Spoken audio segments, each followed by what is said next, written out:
Salmo 105, versículo 40.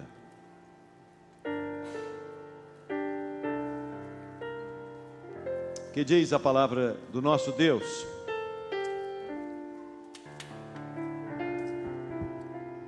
podemos ler juntos? Convido a todos para lermos juntos. Oraram, e ele fez vir cordonizes e saciou-os com o pão do céu. Amém. Até aí, a igreja pode assentar-se.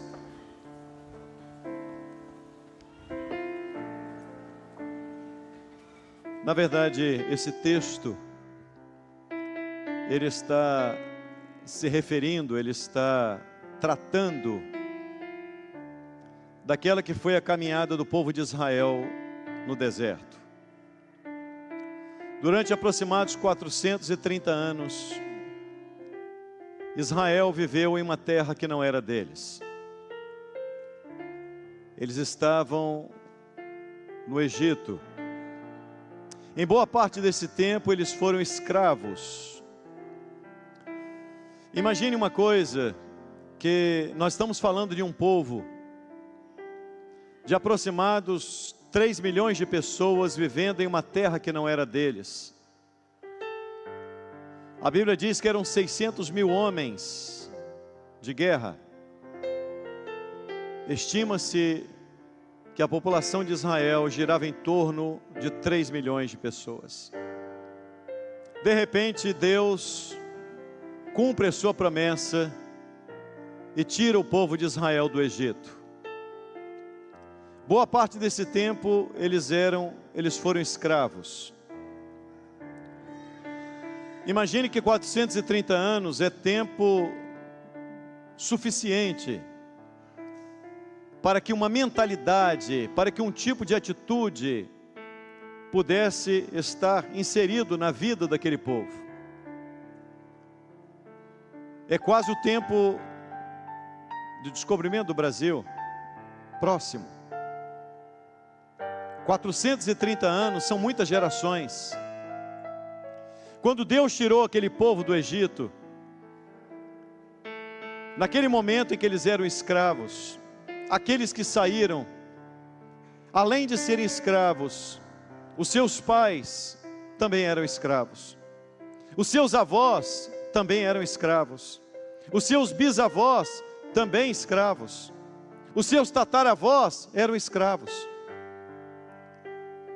Eu estou dizendo isso porque aquele povo tinha mente de escravo.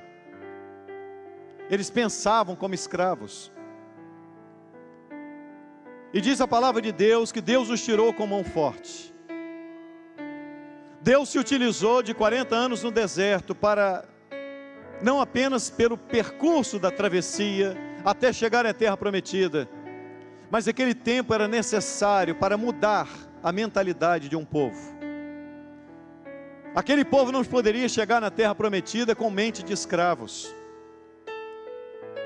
E Deus se utilizou então do deserto, porque no deserto nós aprendemos muitas coisas. Às vezes nós imaginamos que o lugar mais propício para se aprender são os momentos de bonança, e não são. Na verdade, o grande aprendizado de Deus se dá muitas vezes em lutas e provas, nos desertos da vida. Israel saiu do deserto. Imagine os irmãos que haviam crianças, bebês de colo, adolescentes, jovens, anciãos, esposos e esposas, famílias inteiras. Imagine aquele povo caminhando no deserto a passos extremamente lentos. E aquele povo caminhando, e eles precisavam de saber como serem sustentados no deserto. Deus já havia dado prova de que a mão do Senhor os tirou dali.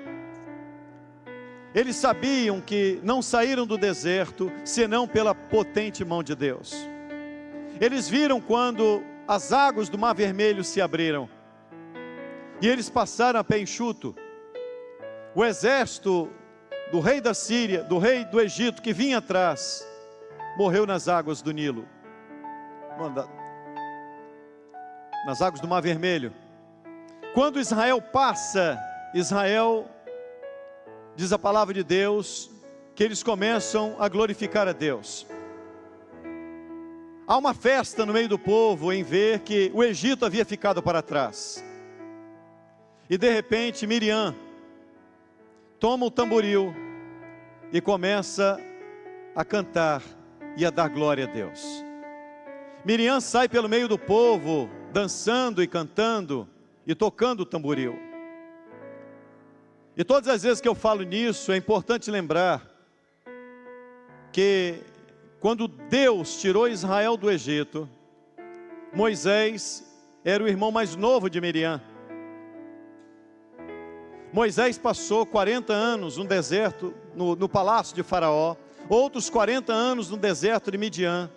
Quando Moisés tinha 80 anos de idade, Deus arrancou Israel do Egito. Miriam era mais velha. Então imagine que Miriam certamente já tinha passado dos 90 anos de idade. Agora nós vamos entender a atitude daquela anciã, com 90 anos de idade, com o tamboril na mão, passando no meio do povo, dando glória, dançando e bendizendo o nome do Senhor. Porque para dar glória a Deus não tem idade. A criança da glória, o adolescente da glória, o ancião da glória, nunca há tempo, o tempo não passa para aqueles que estão glorificando a Deus pelos feitos gloriosos do Deus a quem servimos. Aquele momento quando Israel sai do Egito e atravessa as águas do Mar Vermelho foi um momento de festa, um momento extraordinário. Agora dali por diante era necessário que o povo de Israel aprendesse a confiar em Deus. Imagine que eles tinham agora que se relacionar com Deus e depositar em Deus toda a confiança. No deserto não havia possibilidade, nem condição de plantar, tampouco de colher. No deserto não havia lugar para um celeiro. No deserto não havia condição do povo sobreviver, senão por um milagre de Deus. O deserto geralmente, ele traz temperaturas extremamente elevadas durante o dia, e à noite chega abaixo de zero, ou até ultrapassa, temperaturas negativas até. Imagine uma coisa, Deus está conduzindo aquele povo em um percurso onde ou eles dependiam do Senhor, ou morreriam no deserto.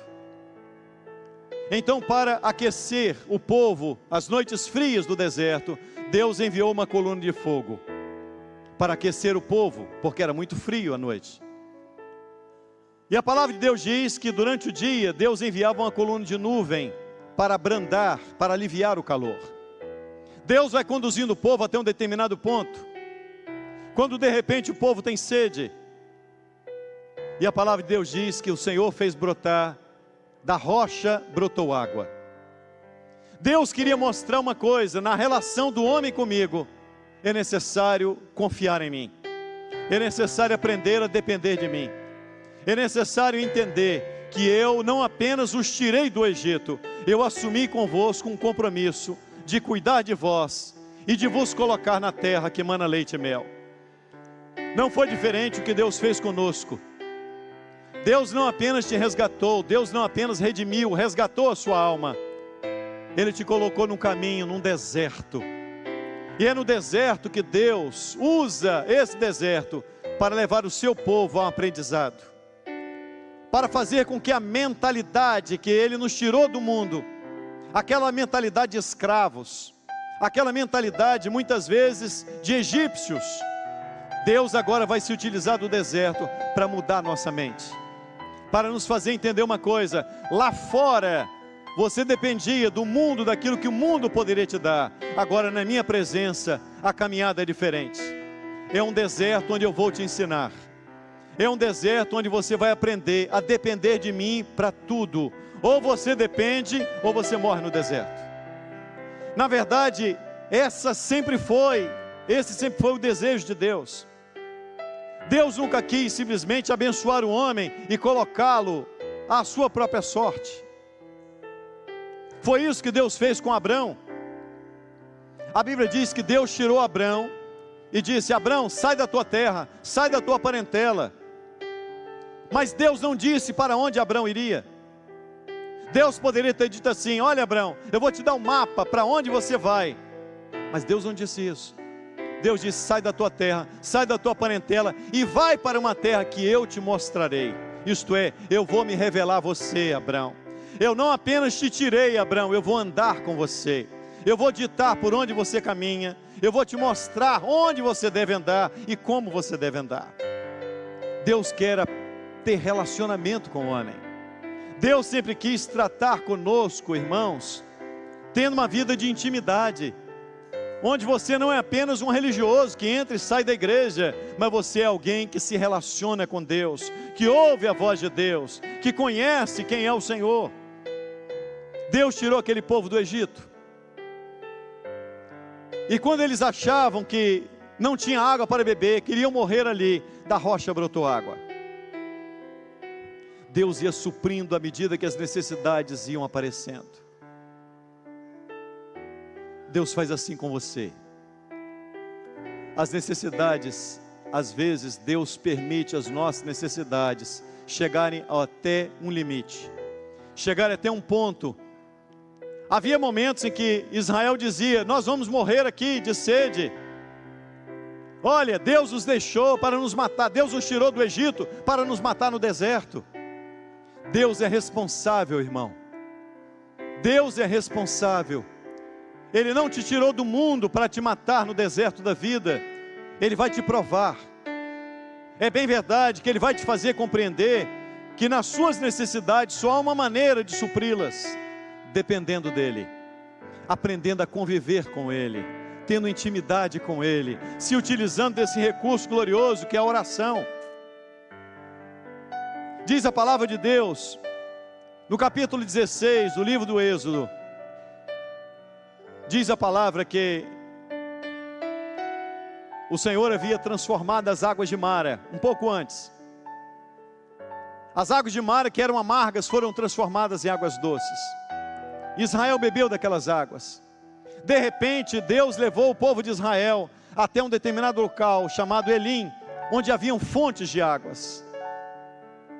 Deus queria mostrar sempre uma coisa: o trajeto que eu levo o meu povo é um trajeto onde eu vou suprir todas as vossas necessidades. Mas às vezes a fé, ela é meio desconfiada.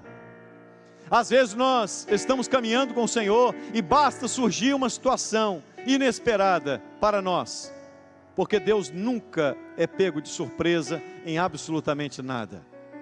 Aprende uma coisa: não há uma situação sequer que você venha viver, que você esteja vivendo ou que ainda irá viver, que Deus não saiba. E Deus não apenas permitiu aquilo, mas Deus quer glorificar o nome dEle no meio daquela situação. Deus faz isso, porque é no meio da luta que você aprende a buscá-lo. É quando você sente o aperto que você vai aos pés dEle. É quando a necessidade precisa ser suprida, e às vezes até alguns estão, como no capítulo 16 do livro de Êxodo, sem entender por que Deus os levou até um determinado ponto e não tinha nada o que comer. Imagine uma coisa: o Egito havia ficado para trás, não havia como retornar mais para o Egito. Retornar para o Egito era morrer. Agora Israel tinha que prosseguir. Mas como? Eles iriam plantar como? Iriam colher de que maneira? Qual era o celeiro que eles iam colocar as coisas? E a palavra de Deus diz que eles começaram então a murmurar. Porque o crente, quando ele duvida do poder de Deus, ele começa a murmurar. Ele começa a dizer mais ou menos o que Israel disse: olha, Senhor, não estou entendendo mais nada. Olha, aparentemente as coisas estão caminhando bem. Eu vi as águas do Mar Vermelho se abrir, eu vi a coluna de fogo, a coluna de nuvem, já vi muita coisa na tua presença, mas agora eu não estou entendendo nada, porque se o Senhor não entrar com a providência, nós vamos morrer. Você já se sentiu assim, irmão? Alguma vez você já se sentiu dizendo: eu conheço o Senhor, mas eu não sei por que Ele está permitindo eu viver essa situação?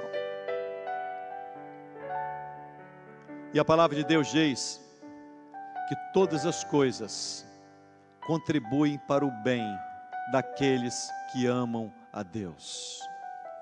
Até o que você não entende, até aquilo que você não compreende. Você pode até não estar compreendendo absolutamente nada, mas eu quero te dizer que o Deus a quem servimos, Ele nunca perdeu o controle de absolutamente nada. O controle de Deus no mundo é um controle tão eficaz, que a palavra de Deus diz que não cai um fio de cabelo da nossa cabeça, sem que Deus saiba e permita. Se Deus controla os fios de cabelo da nossa cabeça, quanto mais você, meu irmão. Se Deus alimenta, diz a palavra do Senhor, os passarinhos, quanto mais valeis vós do que as aves. Se Deus veste o campo, a flor do campo, a beleza do campo, quanto mais Deus haverá de suprir a necessidade do seu povo. Deus é um Deus que tem poder para fazer todas as coisas, e nada escapa ao domínio das suas mãos. Nada, absolutamente nada, irmãos. Enquanto Ele nos toma pela mão e vai nos levando, você pode até não entender, mas não murmure, dê glória. Glorifica, porque o Deus que te arrancou do Egito, Ele te tomou pela mão, e Ele é Deus forte, e Ele é Deus responsável. Ele não nos colocou à deriva da sorte, mas Ele nos colocou para vivermos uma vida dependente dEle. Diz a palavra de Deus que quando eles murmuraram, clamaram a Deus dizendo: Moisés, Deus nos tirou do Egito, agora vai nos matar aqui no deserto. Há determinados momentos da caminhada do crente, que muitos crentes param e pensam: dessa vez eu não passo. Olha, a luta me cercou de tal maneira que eu vou morrer aqui no deserto. Eu não vou continuar a prosseguir, eu não vou chegar à terra prometida. De repente Deus entra com a providência. Às vezes Deus permite aquilo que é possível fazermos, porque tudo que é possível Deus coloca diante de nós para fazermos, mas aquilo que é impossível Ele toma para Ele fazer, porque o possível você faz, o impossível quem faz é Ele. Se a sua situação é impossível, quem vai fazer, quem vai agir é Deus. Ele age no impossível, Ele é o Deus do impossível. O possível você faz, irmão, o impossível deixa com Ele. Israel estava caminhando, e diz a palavra do Senhor, agora aquele povo precisava depender de Deus. Oração é a maneira pela qual nós temos saciadas as nossas necessidades. A oração é o veículo que leva o homem a viver uma vida de intimidade. Olha que Deus bondoso, que Deus maravilhoso. Ele poderia simplesmente dar para você tudo que você precisa e dizer: vai embora. Mas não. Ele nos coloca num caminho onde nós todos os dias estamos dependendo dEle. E a única maneira, diz a palavra do Senhor, a maneira pela qual nós temos para expor as nossas necessidades é a oração. A Bíblia diz: sejam conhecidas as vossas petições. Apresente ao Senhor a sua necessidade. O crente que não ora é um crente que está inviabilizando a sua vida espiritual. É um crente que deixa de usufruir do benefício de um Deus que quer se revelar a você. A palavra de Deus nos garante dizer que a oração pode muito em seus efeitos, não pode pouco, irmão, pode muito. E mais do que isso, a Bíblia diz, Jesus diz: tudo que pedis em meu nome, meu Pai vô-lo concederá. Tudo. Olha que coisa extraordinária. Tudo que pedis em meu nome, Ele não colocou restrição. Peça a Deus, irmão. E a palavra de Deus diz mais: pedis e não recebeis, porque pedis mal. Sabe por que Deus não te atende? Porque você pediu mal. porque o seu pedido não trará resultado, não trará benefício. Agora a palavra de Deus, no texto em que lemos, ele diz assim: oraram, e Deus fez vir cordonizes e saciou-os com pão do céu. Oraram, e Deus fez vir cordonizes. Em meio àquela murmuração, em meio àquele sentimento ali, por parte de alguns, sem entender absolutamente nada do que estava acontecendo. Deus vai nos matar aqui, morremos de fome. E quando eles pensavam que iam morrer de fome, eles se lembraram lá do Egito. Há determinados momentos na vida do crente, em que, quando ele passa por uma luta, ele chega até a se lembrar do tempo que ele vivia lá no mundo. Isso já aconteceu aqui com vários, se não todos. Quando eu estava no mundo isso não me acontecia não. Israel disse assim: olha, quando eu estava lá no Egito, tinha panelas de carne para nós comermos, tinha pão. Não se lembre do Egito, irmão. Egito é página virada na sua vida. O Egito, as águas do Mar Vermelho já se fecharam. Deus está dizendo uma coisa: você passou, Deus te arrancou dali, as águas se abriram, porque não há milagre mais poderoso do que alguém que é salvo, que é remido, que é resgatado, que deixou de ser um escravo do pecado para ser um liberto de Deus. Você já foi liberto? Então dá glória ao Senhor. Sejam as vossas petições conhecidas diante dEle. Está triste? Ore a Deus. Está preocupado? Ore a Deus. Eu me lembro que um dos avivalistas orava dizendo, uma das suas frases acerca da oração é: ore, e ore até que você consiga orar. Eu não estou falando dessa oração, essa formalidade, não, eu estou falando de oração, onde você entra, fecha a porta do seu quarto e se derrama diante do Senhor. Ore até que consiga orar, ore até que consiga senti-lo, ore até que consiga ter um momento de intimidade entre você e o Senhor, porque Ele vai suprir a sua necessidade. Diz a palavra de Deus: oraram e eles fez vir cordonizes e saciou-os com pão do céu. Deus ouviu a oração daquele povo e Deus enviou cordonizes na parte da tarde e o maná no amanhecer de cada dia. Agora presta atenção, no capítulo 16, se não me falha a memória, no verso 32, Deus diz assim: as cordonizes, elas vêm para que vocês saibam que eu vos tirei do Egito. As cordonizes falam das coisas, das necessidades desta vida. Deus vai te suprir com as necessidades desta vida, para que você saiba uma coisa: fui eu quem te tirei do mundo. Eu vou suprir a sua necessidade material, física, fisiológica, porque fui eu quem te resgatei. Eu vou suprir com cordonizes, isto é, com necessidades para esta vida, para que o meu povo saiba, eu os tirei do Egito. Essa era a maneira pela qual Deus agia. Deus se utilizou de dois tipos de alimentos: as cordonizes, e Ele disse: cordonizes é para o meu povo saber que eu os tirei do Egito. E o maná? O maná é diferente, porque as cordonizes falam da bênção material, física, para esta vida, mas o maná é diferente. O maná fala de uma bênção espiritual. Diz a palavra de Deus que quando o povo de Israel acampou, eles acamparam, e Deus disse, Ele enviou cordonizes à tarde, e o Senhor disse a Moisés: diga ao meu povo, Moisés, que amanhã pela manhã, pão cairá do céu, o maná cairá. De repente, quando Israel, todos estavam acampados, e quando o dia amanheceu, eles abriram as tendas.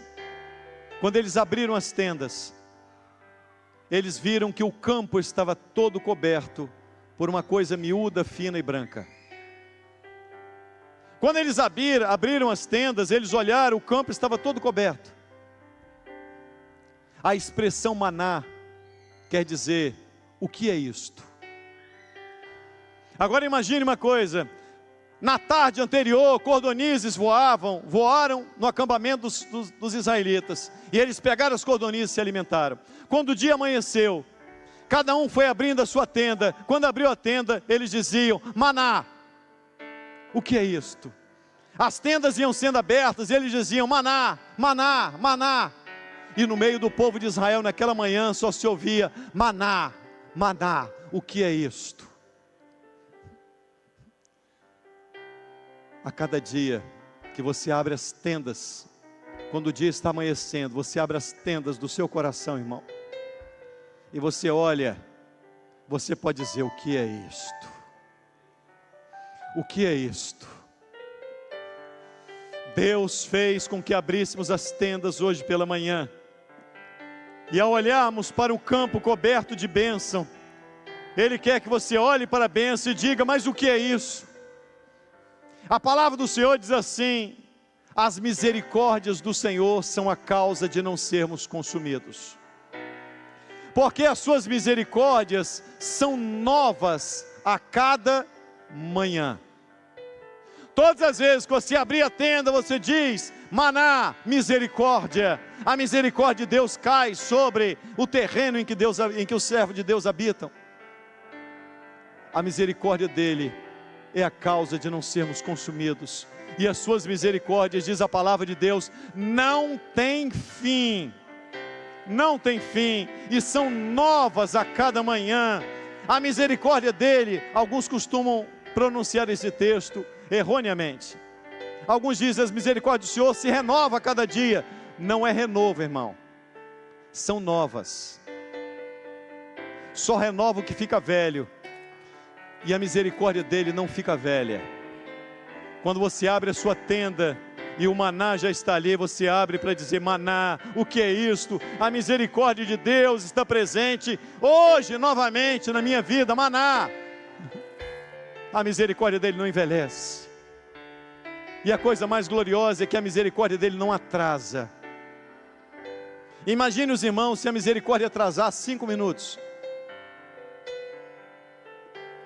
Você já imaginou acordar sem a misericórdia dele? 5 minutos. Seria suficiente para o adversário destruir qualquer um de nós. Mas ele não tem poder para destruir. Porque antes que os nossos olhos se abram, a misericórdia é nova. Deus tem novas misericórdias todos os dias. Oraram e Deus fez vir cordonizes, isto é, oraram e Deus supriu necessidades para esta vida. E oraram e Deus saciou-os com pão. No livro do Êxodo diz, cordonizes é para que saibam que eu os tirei do Egito. Maná é para que conheçam a minha glória. Cordonizes é para você saber, Deus te tirou do Egito. Quando Deus abriu uma porta para você, é uma cordonize. É uma maneira de você dizer, Ele me tirou do Egito e Ele se responsabiliza por mim. Quando Deus está operando uma cura, é a maneira de Deus dizer, eu te tirei do Egito e estou me responsabilizando pelo teu sustento. Agora maná não. Maná não é porque Ele nos tirou do Egito. Maná é para que conheçamos a sua glória. O maná é para que você conheça a glória. Você não vai depender de horta, irmão. Israel tinha que aprender uma coisa, nós dependemos do céu. Toda manhã, do céu vai cair pão, toda manhã. Toda manhã Deus vai abastecer o campo dos israelitas. Toda manhã o campo dos servos amanhecem cobertos de bênção, irmão. Talvez você não saiba a dimensão disso, mas todas as manhãs o seu lar está coberto de bênção, coberto de maná. Você ainda vai ter surpresas durante o dia, porque quando você abre você diz, o que é isto? E durante o dia você vai descobrir o que é isso, porque o maná era uma descoberta. À medida que eles se alimentavam durante o dia, eles sabiam de uma coisa, Deus enviou o maná para conhecermos a sua glória. Sabe por que Deus abençoa a sua vida espiritual? Para que você conheça a glória dele. Para que você saiba que a vida não se resume a cordonizes, mas que a vida é maná. A glória de Deus está presente na vida dos seus servos, porque Deus supre as nossas necessidades terrenas e muito mais as espirituais. Nós passamos a viver não por vista, mas vivemos agora por fé. Como vai ser amanhã? Eu não sei. Eu sei que a misericórdia amanhã vai nascer novamente. Eu sei que amanhã, quando nós abrirmos a nossa tenda, o chão estará coberto de maná. Creia nisso, irmão. Creia nisso. Dê glória ao Senhor e creia em um Deus que supre as nossas necessidades. E eu gostaria de encerrar com uma expressão. As cordonizes, a Bíblia diz, Deus fez vir. O maná, a Bíblia diz, Deus os saciou. Por que ele não colocou cordonizes sacia? As bênçãos desta vida não podem saciar sua alma, mas o maná sacia. O maná, uma experiência com Deus vale mais do que qualquer cordoniz. Uma maneira como Deus opera poderosamente na sua vida espiritual é melhor do que qualquer cordoniz. Para que vejam a minha glória, eu enviarei cordoniz à tarde, para que saibam que eu os tirei do Egito, e maná pela manhã, para que conheçam a minha glória. Assim nós caminhamos, sabendo que Ele nos tirou do Egito, para conhecermos a sua glória. A oração é o recurso de Deus. Eu gostaria de convidar a todos aqui, para entender isso, para dar glória, para olhar para o céu. Quando nada estiver acontecendo, saiba que é um Deus que trabalha por você, irmão.